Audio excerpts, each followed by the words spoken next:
I am classically guilty of someone who I come in on Monday because I read a book over the weekend and I'm super excited to tell everybody about the book that I read. Or I just went to a trade show and I got all these ideas and now I want to do 10 things that are different.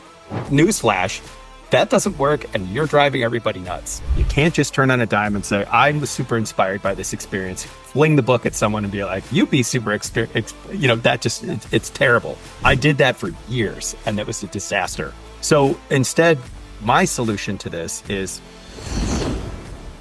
I love your passion for entrepreneurship and entrepreneurs in general. It's funny, you as an entrepreneur myself, one of the things you develop really quickly after you've weathered a bunch of storms and you've been through some stuff is this sincere desire to go back and help other entrepreneurs really prepare their mindset and their skill set more than anything else. And one of the things that you and I share is a couple of our business creations were started out of necessity. Like having to kind of make something happen with nothing and like literally start from zero and kind of go from there. I want to start from there with a little bit of the story that you have there, because I want to tap into some of the emotional qualities that entrepreneurs will face at different times. Because it's not a matter of if, it's a matter of when, from what I've kind of broken down. So maybe share a little bit about that story if you don't mind. Yeah. So, I think a lot of entrepreneurs have these tales of, back against the wall. And that's where mine started. So I was born and raised in Detroit, went to school on the East Coast, and then found myself in Silicon Valley in the 90s. And I was there for the wild ride, with the venture capital group and a consulting firm and then a startup.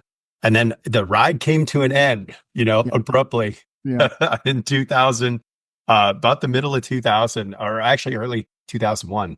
And it was necessity. And so I was super excited to start a software company, but there was zero venture capital. There was zero investment. It was referred to later as the .com nuclear winter. And so I even went to friends and family and they were like, oh, thumbs down. Absolutely not. Like, there's no way I'm investing right now. But the prophetic piece of advice I got was my father said, you were a really good consultant. Why don't you go back to doing that?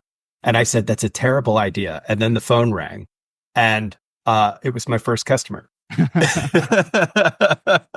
I was like, well, I guess I'm in the consulting business again. So that temporary business lasted for 20 years. And so, yeah, we've morphed it and changed it and grown it. But yeah, that's where it all began, was there. Had my first employee the week of 9/11. And so, yeah, it continued from there to grow. But, there is something to be said about starting in adversity. And when you do that, I think that it just leaves you, focused on the details. I always like Ben Horowitz's book, The Hard Thing About Hard Things. And what he says is, really great CEO knows when to look at the big picture and to be growth minded and positive. And then they also know when to shrink in and get, completely granular and find those micro details and make sure that you get the details right. And I think that is the balance, because you can't be one and you can't be the other. You have to be both. Yeah. What I also think is interesting on that point too is seasoned entrepreneurs actually understand that things happen in a bit of a season, right? I say that to say that a lot of times early stage guys or gals, so to speak, or just entrepreneurs in general, let's say they have a run of 5 or 6 or 7 years of business success.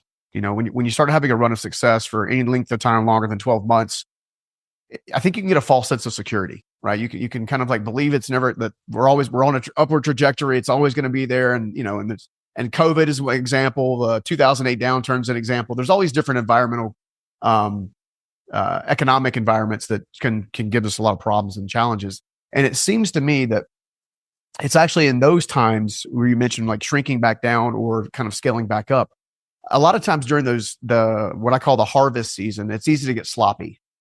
It's easy not to watch your costs. It's easy to think the revenue is going to come in this direction. It's easy not to maybe let go of the team member that honestly probably needs to be let go of and replaced. It's easier not to do the things that you need to do.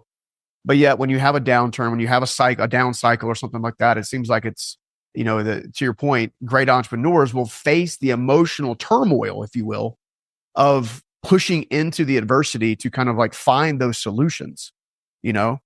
I'm curious to know from your perspective, what types of emotional hurdles did you face as you were kind of restructuring, rebuilding, kind of regrinding, and really kind of like leaning into that I would call the rebirth phase? There's been a couple of times where that's happened to me, and I think the biggest emotional hurdle is is the humility factor, right? I mean, it's especially hard to go from, oh wow, we're doing great, we're profitable, everything's going well, I must be good at this, because let's face it, we all start with a massive insecurity that says, I can't believe I'm really doing this. I can't believe I'm really doing this. Okay, I'm doing this, and then so you have some success, you get some validation, you're feeling like that doubt is starting to go away. And then you're right, complacency sets in because, I mean, as human beings, it's easy to not go to the gym. It's easy to eat pizza instead of celery. It's easy. I mean, there are a bunch of things we know we're supposed to do and we don't do them. And guess what? All of those things get magnified as an entrepreneur. And so you're right. It's easy to avoid the confrontation with the difficult employee, or to not do the thing about firing the brilliant jerk who really should go because they're killing the culture, even though they're a great performer. Right.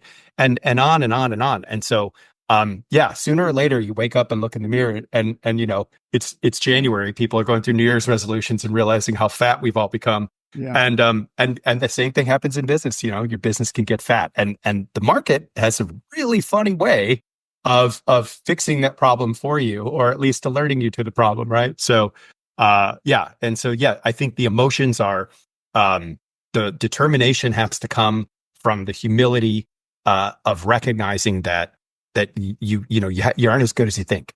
And, to me in 2008, when, the financial crisis hit, I lost all of my customers in 1 week. I had been serving all these really cool Silicon Valley startups, and helping them with their software agile development processes and implementing these cool software to help them organize requirements. And in 1 week, it was determined that it was not necessary. And we rolled a zero for November of 2008. And the one and only time I've ever had to do layoffs. And then the hardest thing I ever did was I had to call business partners and just say, like, I'm going to be going out of business in a month if I can't find something. Is there anything that you can help me find? Yeah. And that was really hard to do, but that saved the company. And, and we had some business partners who said, yeah, sure. Especially Oracle, who's a big partner of ours at Motive. And they said, yeah, we've got customers for you. We can help you out. Here you go. And I had 6 new customers by the end of that week. And we were back in business, So, it can be tough. Yeah, no, I love that. And a couple of things from that, just that one snippet of story there that I think is important. I think, again, I think all entrepreneurs at some time of nature are going to go through a season where there's a difficult challenge of some kind, right? And I think now's the time to prepare for that season. Maybe you're walking in that season right now. Maybe you're coming out of that season right now. Maybe you can't see that season on the horizon. But at the end of the day, you're really leaning into this concept of kind of hearing these stories from yourself, myself, other entrepreneurs we've had on the channel and in the podcast to help them understand that now's the time to prepare for some of that stuff, right? And in your example, a couple of takeaways that I really like are, first of all, you had to get radically honest with where you're at. Radically honest, like, okay, guys, this is where we're at. This is what we're going on. And I think there's also an expression of vulnerability of being able to go to your team and be able to say, we're rolling a zero, guys. We've got to pivot. We got to move. We got to figure something out. I'm on it. I'm working on it. And I also think there's this element of humility, right? The humility is what saved the company, not the burying your head in the sand as an ostrich, not the pushing it off till tomorrow. And a lot of the companies that I've seen that go out of business, they don't do those 3 things, or they don't do a handful of those 3 things. And as a result, they find themselves in a challenging situation where they can't get themselves out of. So was that instinctive for you? Did you have some coaching? How did you kind of find that grounding? Well, to your point about, now's the time to prepare. Well, things aren't bad for a time when they could be. I had this really amazing experience happen to me right before that downturn in 2008. And that is I joined the Entrepreneurs Organization. Mm-hmm. And one of the things that they do in Entrepreneurs Organization is they develop confidentiality and trust really quickly. So you get into a confidential setting. And I had this problem where I had a business partner and I was having a very, very divisive, bitter conflict with that business partner back then. And what was interesting is I sat down with a coach who was just another entrepreneur, not some special guru who from another planet, like just another entrepreneur. And as I started talking to him and about the problem and started to unpack my emotions, my frustration, my anger, what I realized is at the end of the day, he netted out and he's like, so wait a minute. So this whole thing, what we've been talking about is really about like, what, $6,000? Yeah. And I was like, yeah. And he's like, that's it? And I felt like kind of an idiot at the end of that, but I also felt liberated because I was like, yeah, at the end of the day, I'm really frustrated about something that's probably a $6,000 added expense. And once I was able to shrink that down, what I realized from the story was that this was all about what was in my head. It was all about my obstructions to otherwise a fairly straightforward business problem that could be solved once you unpacked and got rid of the emotions. And I think that is the key, is that, more than getting a big capital reserve or getting those long-term contracts with customers or other things, getting a peer group that can help you clear your head when you have problems is the most valuable thing I think an entrepreneur can do, so that when the emotions start coming in from the frustration, the disappointment, the inferiority complex, whatever the issue is, there's a trusted group of people that you can talk to and clear that stuff out with. And that gets people, I think, through the tough times. Dude, that's such good advice. Cause I was just thinking to myself, cause again, I've been in business, started businesses and all kinds of stuff for almost 30 years now. And before I exited, the big one was the one that always had, the most, because we had the most people, so we had the most problems, just in general, because, people bring their stuff to work with them, including me. Right. So, yeah. One of the things that I did, I'd say probably for the first 15 years is if I had an emotional turmoil going on because I didn't have the peer group or someone like a group I could really lean on, I would either do one of two things. Either I would try to bury the emotion and not deal with it, which comes out in a form of all kinds of like weird behaviors and actions and choices and whatever. Impulsivity is basically what it is. Yeah. Or I would let the emotion come up, but the emotion would always come up at the wrong time. Right. And again, leads to impulsivity, bad decision making, so on and so forth. And one of those things that I've been working on with a new book and stuff that's coming out later in the year is this term called the integrated entrepreneurs, right? How do you actually get to the place where you can make great decisions and do the right thing and be data driven, break things down and stuff like that until you do what I think is a safe thing to do, which you can't necessarily do it with your leadership team or something like that as the entrepreneur. Like there's a certain level of what you can share, vulnerability that should be shared. But with a peer group, you can say, hey, I feel like this. I'm experiencing this. This is and I guess what I'm saying is it seems like the peer group can help you actually process the emotion so you can get to the intellectual data-driven decision making that you need to do. Would you say that's accurate? I had a really painful discovery that I hate to admit, which is the day someone explained to me that the mind makes decisions based on emotion and not logic. Mm-hmm. I hated that idea. I hate that about my very own brain, right? That it's an emotional tool, not an intellectual tool. And I struggled with it for a while. And my first, idea when bad things would happen is I would try to suppress it. Right. Yeah. And that, to your point, turned out that eye twitching and drinking was how that, kind of came back to me. And it turns out that doesn't actually make for better decision making either. Yeah. So what I found is that, yes, you have to admit, and actually what we do at Motive, it has a lot to do with customer experience. And the same fact is people, including ourselves, including me, make decisions based on emotion. And so if you don't have an outlet for those emotions, if you can't admit that and then process and identify and label and then sort them out and get them under control before you move to decisions, you can get to a place where you can make analytical, data-driven decisions that are not just justified by your emotions, but it's not quick. It takes time and everybody wants to do things quick. And so the quickest way I have found to do that is to have that peer group where I can deal with those emotions and then make my clear decision, Yeah. Yeah. Well, I'm so glad you spent some time with me sharing some of these insights. Cause again, when we do the show, we're always trying to help the entrepreneurs understand how not to build just more than their business, but also build themselves. right? And anytime I have a seasoned entrepreneur on the channel who's done some things, been through some things and stuff like that, I love picking the brain and the experience to kind of see what falls out, because that's gold, right? Most entrepreneurs, in fact, one of the biggest problems I've seen with entrepreneurs is this sense of isolation.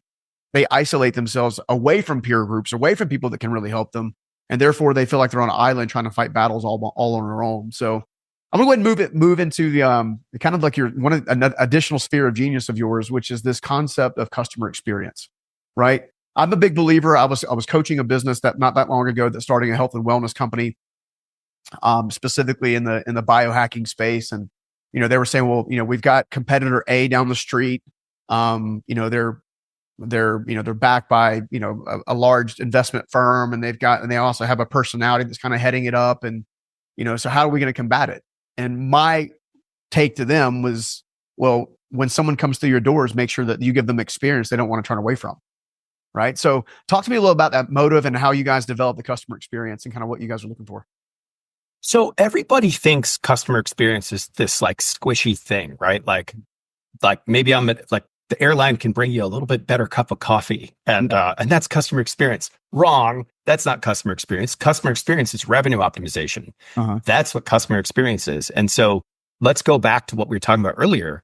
The human mind makes decisions based on emotion. But one of the decisions we all want our customers to make is buy from me. Don't buy from the other guy. Buy from me, right? Yeah. And how do we get that to happen? Well, some people call it brand loyalty, but all brand loyalty is an emotional bond between a person and a company, right? And it's a decision that I am going to do business with this group because I like them.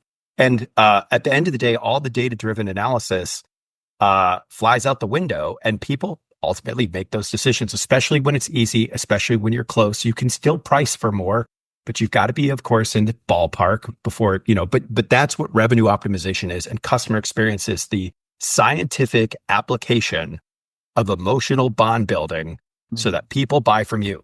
That's what it is. And when that happens, you get lifetime value to go up. And, I think that's another thing that people feel uncomfortable talking about is what is customer lifetime value? And I'll give you a simple example that gets super complicated, right? Let's say I have a hot dog stand and, you come by. I know you don't look like a guy who eats hot dogs, but let's say you come by once a week. I don't mind eating hot dogs occasionally. All right, cool. Well, so you come by and you eat a hot dog at my stand, right? It's $2. What's the customer lifetime value of Steven at my hot dog stand? Is it $2? Well, it's going to be $2 if I don't create an experience that makes me want to buy more.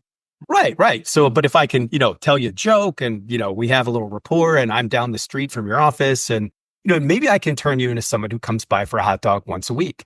Yeah. Well, now it's $2 times 50 weeks. Yeah. Now you're $100 per year lifetime value. And if you stick around at that job for 3 years, now just telling you a joke at the hot dog stand turns you from a $2 customer to a $300 customer. That is the difference. And we are all running businesses that are a little bit more sophisticated than a hot dog stand, but the same thing applies. And so one thing that we do at Motive is we really try to break down revenue and look at revenue in 3 buckets, right? There is one-time revenue, there is recurring revenue, and then there's reoccurring revenue. And people get confused about the 3 of those things, right? So one-time's probably the easiest to understand. I come in, I buy something, I leave, right? If I'm hiring someone to paint a mural in my house, how many murals am I ever going to need? One. So like, that's it, one-time transaction, right? But recurring revenue is subscription stuff, right? So I think you recently had the CEO of Netflix on. Beautiful, recurring revenue business where everybody subscribes. And as long as you're not canceling and they watch that cancellation rate, they can predict that revenue beautifully. And then the third is reoccurring, which is like Uber, right? So I don't have a subscription to Uber. I use an Uber, but I'm pretty much, going to use Uber 2, 3, 4 times a week, month, depending on if I'm traveling or whatnot. Yep. And so understanding your revenue and trying to flip away from one time and more towards recurring and reoccurring is where everybody needs to go, because that moves customer lifetime value. And you get there if you make that emotional bond and you really bring that experience. So it all ties together, but it's the hardest hitting science in business, I think, is revenue optimization, which is customer experience. I don't know if probably a longer question than you want. No, it's perfect, because I don't know if the audiences realize the gold you just dropped. And here's why I say that. we work with a lot of entrepreneurs that are essentially either getting started or they've built a 5 or 6 figure business, meaning they're very early stage in the grand scheme of things, right? And one of the first things we teach them to go from 6 to 7 figures is basically what you just dropped, because a 5 figure to 6 figure entrepreneur, they're just doing transactions. They're not thinking about how to make John or Sally or Bobby or Beth like become like a partner in like coming back to that business repeatedly, right? They're not thinking in terms of lifetime value. They're not thinking in terms of reoccurring revenue. The only other revenue model that we recommend in conjunction with that is what we refer to as the margin maker, right? So it's the thing that's a high ticket offer. They may buy it 3 times a year, right? And I guess in the grand scheme of things is like what you just expressed can take a business from 5 to 7 figures very, very quickly if it's done with excellence. So with that in mind, what are maybe the first 3 steps if you're an entrepreneur, you're at 5 or 6 figures and you want to cross the 7-figure threshold and into the 8-figure later on? What is the first 2 or 3 things you're going to do to increase that lifetime value? I mean, what are you going to do to look at the business? Well, let's use a hypothetical example that people could then adapt to themselves. So let's go back to the mural maker, right? Yep. So if you're a person who paints murals in people's homes, mm-hmm. you're not running a multi-billion-dollar business unless your murals are bought by the rich and famous. You're charging for it. So most people look at that and go, well, huh, that's a terrible business. That's one-time revenue. Mm-hmm. Well, is it? Because if you went to Walmart and said, hey, what if I created a program where I started painting murals on the sides of all of your Walmarts, and maybe you could get contracts with Walmart and then Target and Costco, and all of a sudden that's a much bigger business, right? Yeah. But then so problem number 1 is you have to look at a business's quality of revenue and say, is this one time or is it recurring or is it reoccurring? Uh-huh. And turn that around. The second thing though is that mural maker if let's say they get the contract with Walmart, right? Guess what? They're not painting every mural. And so now the second challenge is identity, because I think in the E-Myth they said, a baker who moves into business no longer is a baker, they are a seller of baked goods. Yeah. And a mural maker who gets a contract with Walmart is no longer a mural maker, they are a seller of murals, right? Yeah. And so letting go and creating all of the systems that go along with that scalability becomes the new challenge once you do that. And it's amazing how much resistance there is mentally to that. I had that problem. I love customer experience. I love working with clients. I love rolling up my sleeves and getting in there and helping customers out. But you know what? That doesn't make for a very scalable business if you're in there with every customer doing everything. You have to be a seller of customer experience solutions. And that took me a longer time. In my 30s, I had a hard time letting go, creating the systems, making sure the quality was right, and standing back and letting other people do, the day-to-day innovation.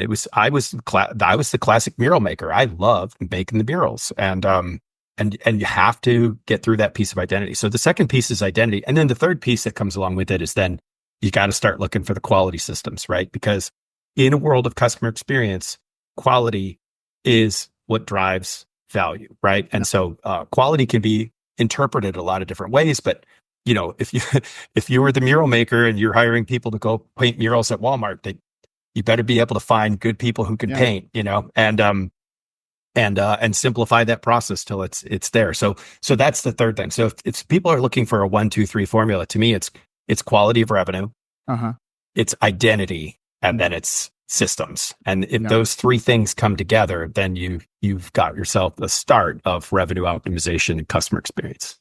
Hey guys, I hope you're enjoying the show. Steven Scoggins here. I've got something that I think is absolutely going to blow your mind. Imagine taking your life and your business to the whole another level. I'm talking about an 8-figure level and beyond. You see, you've been working your butt off to build your business to where it is now. But what if you could work smarter, free up more time, make more money and impact along the way? How much would that be worth to you? You see, I can prove that basic steps, basic mindset shifts, and subtle changes can make the biggest difference. I want to introduce you to the 8-figure mindset makeover. It's absolutely free and it's here for you. It's a powerful summary of my top strategies that help propel me from the streets, if you will, to upwards of 9 figures and quote unquote success as we like to chase it. This is more than just tips though. It's a complete mindset overhaul with simple hacks that you can apply today to begin working on your unprecedented heights in your own business. I would like the honor to share these types of things with you that turn my dreams into reality so you can experience the same type of joy and freedom that I now get to live out in my own day. In other words, it's time for you to build your own unstoppable enterprise. And if you're really ready to take it to the next level and elevate your life and your business, this is an absolute game changer for you. So if you want to take advantage of this free resource, simply go to the show notes and click the link, or you can go to stevenscoggins.com/8-figure. That's stevenscoggins.com/8-figure. Until then, much love. God bless. Let's get back to the show. Take care. It's funny. Most entrepreneurs don't think in terms of duplication, right? So because they don't think in terms of duplication and replication, they can't scale. And you just gave them a framework for it. I love it. Thank you so much for that. Sure.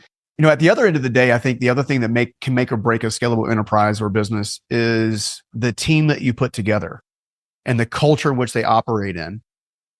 As someone who's built a great business and obviously has been vulnerable with your team at times when needed, leading your team when needed. I think I've heard you say already that you're already at the stage now where a lot of the day-to-day operations can happen, by the team, and now your skill set's used for specific things, which is mine as well. I'm curious to know, how did you build your culture? What did you find? What did you found it on, or how was it founded? Like how did you basically what do you see that works in a company culture that can drive scalability and profitability? There are a couple of things that I think are at the foundation, and if they're simple, but yet simple doesn't mean easy. And and one of the basic ones, let's just start with core values, right? Mm-hmm. Everybody has core values, implicit or explicit. And the problem is that it's really hard to get core values right, because we can all say like honesty, courage, integrity. Well, guess what? Somebody once said at a company where they were rolling out the new core values, he's like, why don't they just pick, we don't all kill puppies with axes, because we all believe in that too. Like, it's arbitrary, right? Mm-hmm. So when you pick things as your core values that are just kind of fundamental, good quality characteristics, you haven't given anybody any kind of decision-making capability. You haven't taken a stand. And so to me, core values become core values when they're controversial. Yeah. And they don't even, I'm not talking like political controversial. I'm just talking like, not everyone's going to agree with this. Like, for example, the genius of this was my sister. She's a business owner too. And she started a company, and her belief was authors deserve a bigger cut of what they make on a book. That was her core value. That was one of her core values. And I was like, and she had a much pithier way of saying it, but it was kind of like author revenue optimization or equity or whatever. But that's, not everybody agrees with that, right? But that was a core value that guides her business, and it was part of the guiding belief. And that was the moment where I was like, aha, it's not just about quality statements. It's about taking a stand. And when you do that, your business takes a stand, and you attract people that want to make that stand. And now the core values mean something, and they're a mission, and they're not just like a Franklin Covey poster of people rowing a boat, teamwork, out on, and that's, that I think is one of the things that starts a culture is really being able to take a stand. From there, I think that the next step that I found is a good culture comes out of real honesty. And one of the best things that I ever did was I got some coaching that said, hey, before you have negative feedback for one of your employees, you should talk to everyone who reports to you about what your negative feedback process is going to look like. Which, in hindsight, I'm like, oh my gosh, that seems so obvious, but I never did it. So every time I get a new direct report, I'm like, hey, it's going to come up sooner or later. I'm going to have some negative feedback for you. Here's how we're going to handle it.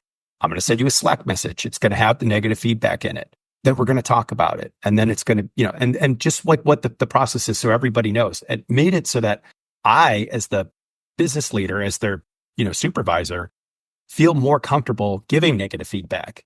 Mm-hmm. And, one of the things that I think really, really kills a culture is when people don't give negative feedback and they wait for the performance review And then they just unload at the performance review and just dump all that. And then, and what's the reaction of every person who gets that? Why didn't you tell going to feel blitzed for sure. They're going to feel like, where did this come from? One, which means now now there's a betrayal of trust, it seems. Yeah.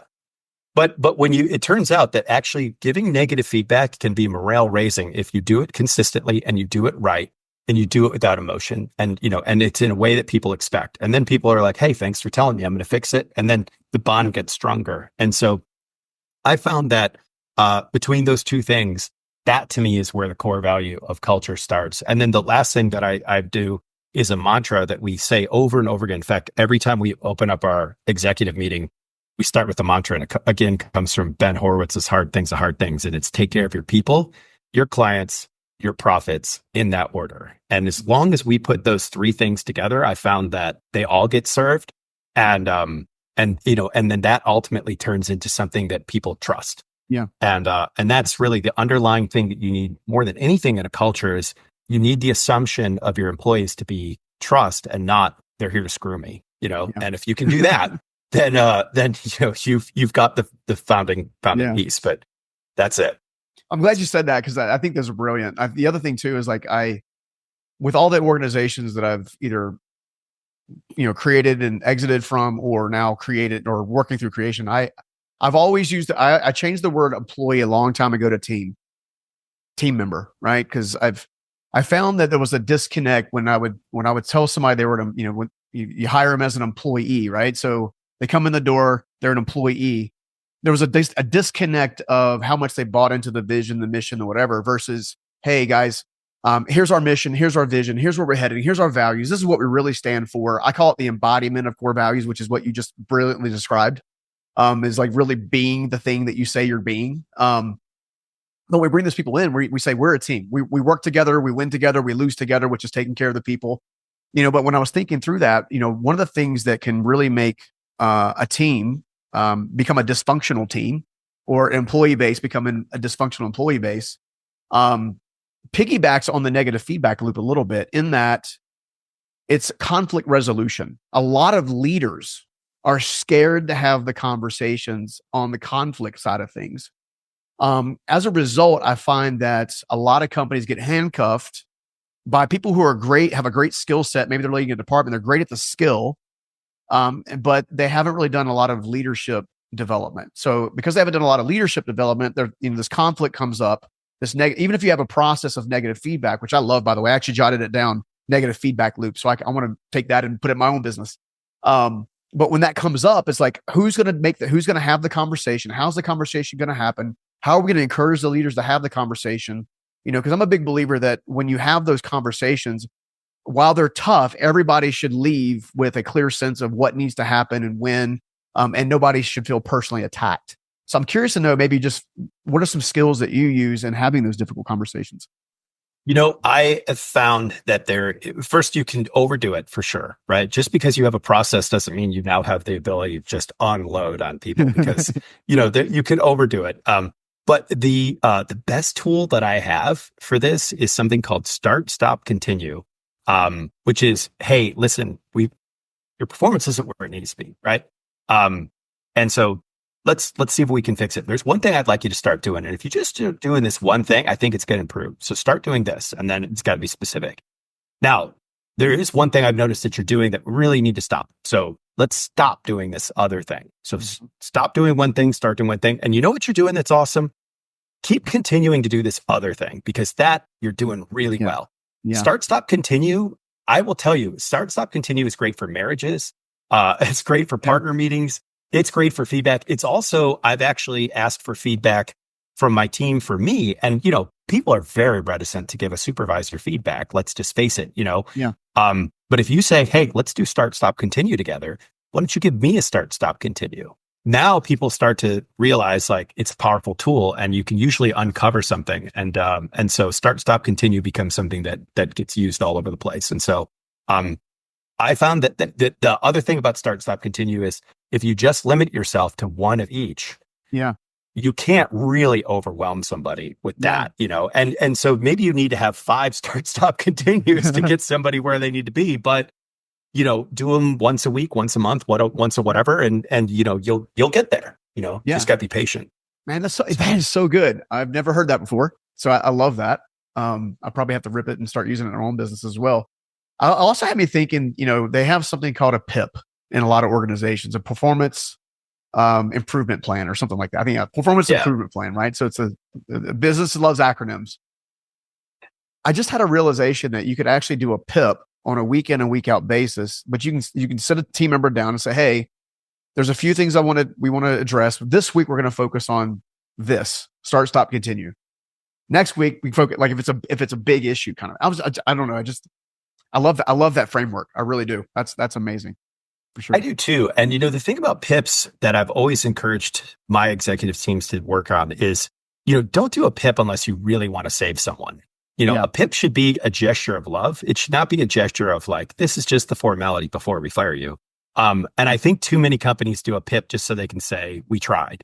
Yeah. And to me, once you start doing things like that, you've broken the sincerity, you've broken the trust. And going back to what we said about culture, your culture's now on its way out. So I have done the harder thing most of the time, which is when it's PIP time for somebody who I know, I'm like, this isn't happening. Just walk them out the door. Don't put them through that. But when it's somebody that you really believe in and you think they're trying and they just aren't quite there, but maybe with a little bit of TLC, they could get there. Sure. PIP them. And then now PIPs are actually seen as a positive. And, but yeah, I think, And then I think that's a great idea. In fact, I've never done that. So I'm going to take that idea, which is, start a PIP and then put a start, stop, continue each week or, whatever until you've got them, working on all their habits. See, this is why a peer group works well. Exactly. Yeah. All right, man. We'll be hanging out again. Yeah. I want to pivot a little bit. Businesses, going back to the earlier part of the show where we're talking about seasons, a lot of times businesses struggle with season. They struggle with the fact that I'm a big believer that a business has to continually be open-minded to innovate their marketplace, right? I don't, I'm a big believer that basically it doesn't matter what business you're in, it's never going to be the same, right? While they have not changed the shape of the wheel in thousands of years, the type of wheel has changed. The type of tire has changed. The types of rims have changed. The type of run flat, like there's always an innovation around the corner. And I'm curious to know how you approach innovation and kind of like how that world shapes up to better your business to always keep you slightly ahead of your or ahead in general of your competition. So this is something that's come to bite me a bit, not because I've lacked innovation, but because of over innovating. I am classically guilty of someone who I come in on Monday because I read a book over the weekend and I'm super excited to tell everybody about the book that I read. Or I just went to a trade show and I got all these ideas and now I want to do 10 things that are different. And there are a lot of entrepreneurs who fit that bill, right? I'm sure people who are listening right now are like, yeah, it's me. Newsflash, that doesn't work and you're driving everybody nuts. You can't do that. You can't turn, and the bigger the company gets, the more patient you have to be. You can't just turn on a dime and say, I was super inspired by this experience, fling the book at someone and be like, you be super it's terrible. I did that for years and it was a disaster. So instead, my solution to this is I can come up with, 10 innovations on a dime. In fact, before this call, as I was mentally preparing, I had a moment of stillness and I jotted down like whole bunch of different ideas on like random paper that I had that I'm going to use. But for me, it's pairing up with another person who makes the trains run on time in the company, who is the opposite of me, not in the sense that they don't have any innovation, but because they're all about when, how, where, what are the details. And there's a really good metaphor for this. There's a book called Traction, the Entrepreneur's Operating System. And they talk about someone who's a visionary versus someone who is an integrator. And that pairing, I think, is the magic pairing for a lot of people. For me, it works because I love to innovate. And then all I do is I bounce my ideas at her, and she's, the toughest act in town because she just shoots them all down, right? But that's her job, is to shoot them down and stress test them until we come up with one that's worth doing. And then, what comes out of that funnel at the bottom, those we, wind up getting. And if I can convince her, then I can convince everybody. And so she's been my business partner for a long time now, and it's been great. And that's how we work together. I love that. And most entrepreneurs don't do that as well. Like the entrepreneurs that really struggle to kind of build a business don't have that. I think a true entrepreneur has an idea about every 10 seconds, right? Early days, you're shooting from the hip. You're just trying to see what sticks and what works. I discovered I had a business coach for a while that turned me on to a guy by the name of Tom Patterson. And Tom Patterson, to give you an idea, he's an older gentleman. I think he may have passed away by now. But he was one of the people that created the ATM machine back in the day. Like he was one of the founders. He traveled all over the world, did all kinds of cool stuff. He's very gifted he's very faith-based individual and stuff like that. But he created something, or I don't know if he claims he created it. I just know he used it extensively, which is something called thinking wavelengths. And for those of you who are watching and listening, you can just Google thinking wavelengths. You can take an assessment. We put it in our business, and just to discover who are these people that essentially have this concept of being this integrator role. So the concept is this: you go through an analysis of 6 questions. You rank the 6 questions. You get a total score. You divide by 6, and it gives you a score essentially to kind of tell you where we're at. And they have this thing called grinders, right? Who are just all they want to do is the thing. They don't want to do anything but the thing, right? Put a number in an Excel spreadsheet, pick up the phone, make a call. They don't want to do anything else. Then they've got minders. Minders can be like, kind of like department heads and stuff like that. Then they have the keepers, and the keepers can do what's called mind the whole store. I mean, they can lead the departments. They can brainstorm with the visionary, if you will, which are typically finders in the theology, and then theorists or conceivers, or who are just idea people, right? If you think about it, there'd be no Apple, even as amazing as Steve Jobs was known to be and brilliant, without a Wozniak, right? And there'd be no Apple without a Jobs, right? So this, and meanwhile, they've had all kinds of, what was the senior designer's name? I forgot his name, but he's not with the company anymore, but the senior designer that designed the original colored iMacs, right? Right. So he would have been like, all of these different people are super important to a business and doing the thing to get the thing done. I think to your point though, what I think is important is making sure that keeper or that integrator, because they're interchangeable in my vernacular, is willing to tell you no. Like they have a backbone. And now one thing I would say that I try to do in those situations with that integrator and that keeper is I'll say, okay, well, here's my idea. Rather than just give me 300 different ways why it won't work, once you shoot it all down, please give me 6 ways to make it work. Because I find that people that can poke the holes in it can also like solve the problems that poke the holes in it to begin with. And then it's just a matter of prioritizing if and when you put that innovation in place.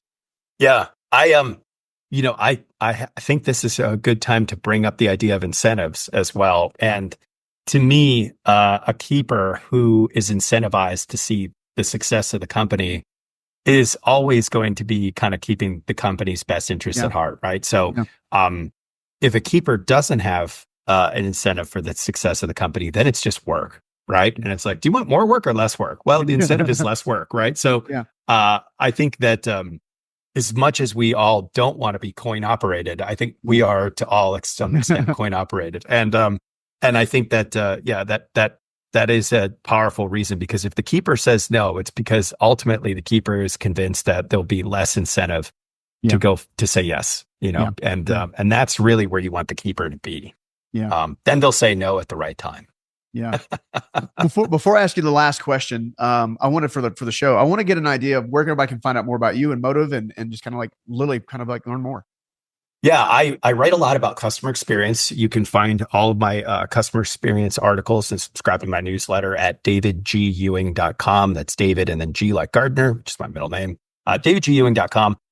Also, Motive is at motivecx.com. We're a customer experience solution company that does revenue optimization.